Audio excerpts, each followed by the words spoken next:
They went to war with America. They fought for approximately 40 years, and they never lost. These were formerly enslaved individuals, often called Seminoles, runaways, even Maroons in some instances, but they fought in a series of 3 different wars. Some battles they won, some battles they lost, but they never were defeated. And in the end, I'm going to tell you this story about a man named John Horse, who led them, after negotiating with the United States government, to freedom. First in Indian Territory, Oklahoma, then over into Mexico, where they claimed title to their land, and where in 1829, under Vicente Guerrero, Mexico had already outlawed slavery, and they were free to live. This is a story about the greatest slave rebellion in United States history. Hey, I'm Joshua Teaches, and today we're talking about history hidden in plain sight. So what was going on? We're talking about the 1800s. But before we talk about the early 1800s to about the 1850s, we've got to talk about the landscape. So remember, when Oglethorpe was here in the colonies, slavery was prohibited in the Georgia colony, not the state of Georgia. Remember, the state of Georgia happened in 1788. And what's funny, as an aside, as a tangent, Georgia was a penal colony. Remember, I told you all it was a buffer as between Spanish Florida and the Carolinas, right? And so it was a penal colony. They emptied jails and brought those individuals here. Well, during the Revolutionary War, which Britain lost, they said, well, it's over here, folks. They did the same thing and emptied their jails and prisons and sent them to Australia. You should know that Australia is also a penal colony. It was settled by whites, but it was an Aborigine, indigenous, brown color skin place up until the British did the same thing that they did in Georgia there. So they shipped all their prisoners there to, I believe it was called Botany Bay. Getting back to the story, we're talking about the Seminole Wars. And so what was happening, remember that individuals were fleeing the Carolinas, going down to Spanish Florida, because in the 1600s, it was said that if you make it here, you could have your freedom if you was enslaved. But there are also facets of different Creek Indians, for example, who said that we want our land. Don't forget that once slavery became legal in the 1750s, the number of slaves went to from 500 in Georgia to 18,000 overnight. Folks were coming here. And also, the biggest incidents of land lotteries took place in Georgia in United States history. What does that mean? It means that individuals had the opportunity to come to Georgia, essentially put their name in a hat, and they would be given an opportunity to get land. They would have to pay back a grant, but basically free land, a lot of acres. What was that doing?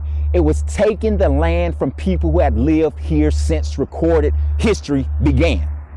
And so they were naturally fighting for their land. And if they were not working with the government and fighting for their land, they were essentially called, in some instances, Seminoles. Now, for the African Americans or formerly enslaved individuals, the runaways, they were also called Seminoles. It's actually a Taino word. It means to basically run away, get away from, not be part of the group. And so you had bands of individuals who were formerly enslaved. You had bands of individuals who were part of the Creek Nation, if you will, who sort of broke off because they did not want to work with the United States government, but they formed communities, you all, and they put up a fight against the United States. You got places like Fort Lauderdale that pops up. It was a place called Fort Negro. A lot of the places that we go today played a significant role during these wars. But when you get to Andrew Jackson, General Andrew Jackson, before he became president, he went down into Florida, killed women and children, and was essentially trying to deal with what the United States was calling the Negro problem, the Seminole problem. In fact, he coined it the Indian and Negro War. And so it's for sure formerly enslaved individuals fighting the United States government. Again, this lasted from the early 1800s to the 1850s. And essentially, he became president later on. And one of the first things that he did when he became president, Andrew Jackson, was enact and make sure that we went through with the Indian Removal Act. That was the precursor, if you will, to what we learned about in school, the Trail of Tears. But I want to get at something here. You see me holding this Black Chronicle. It tells a lot of stories that dealt with African Americans or blacks at that time, or Negroes, depending on the name you want to use. But the idea is, when you look at like the heart of these Seminole Wars, here's what else was happening. Remember I told you all about, the 1820s, 1829, slavery was outlawed, for example, in Mexico under their president. But also in 1829, David Walker's appeal was written. Who is David Walker? An individual who was there in Charleston, South Carolina, where Denmark Vesey won a lottery and was able to purchase his freedom. He subsequently went on and started an insurrection. It was later, if you will, foiled, and they were able to catch who were part of it. Some folks snitched and told.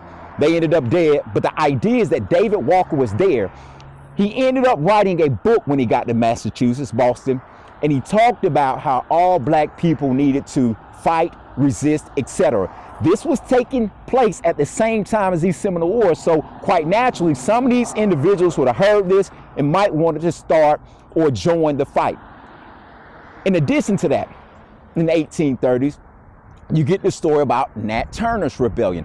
All of this was happening at the same time that the United States was at war during the Seminole Wars. I just want to let you know that the Seminoles never lost. A lot of these individuals, including John Horse and Osceola, a lot of these individuals fought in that war. Some individuals did agree to go over to Oklahoma Territory, Indian Territory on 2 occasions, but some never left. And in fact, those who didn't leave, they stayed, and they've been there continuously since then. I think it wasn't even to the 1900s that they were recognized, formally recognized by the United States government. And I say that to say this. Today I am in Dunwoody, Georgia, and I'm here at All Saints Catholic Church, and I'm at this marker, and it tells a story about this is where the Creek and the Cherokee basically came together near Roswell at the Chattahoochee on their different sides of the line or border where they occupied territory. This is where they live. It's called the Hightower Indian Trail.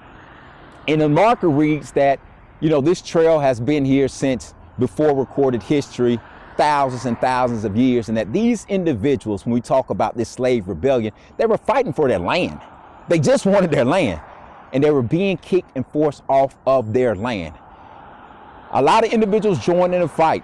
The Seminoles, just so you know, was never a name they called themselves. It was a name bestowed upon them. It was a derogatory name as well, savages, runaway.